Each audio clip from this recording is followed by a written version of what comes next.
Nyonyini ddala of course wali okufa tewaliwo okuseka kubanga ffenna tulina potential okufa buli atambula. Olwaleero Kato akedde ng'atambula bulungi nnyo ng'akutupa ne sawuti y'amaanyi. Nze ansinkanyeko ampiseeko awo ku ofiisi gwe mulundi gwe nsoose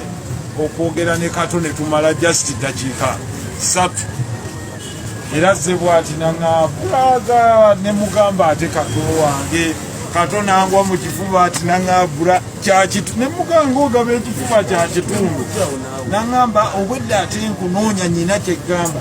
ate nange ne muga Kato nnyina wendaga kati kankuneekoonewo naŋŋaa bwe kiri bula nange ntegeka muzannyo ogwo ogwagundi naye ebbanga lyemmaze na Kato simuwulirangako nga basawuti ya ddoboozi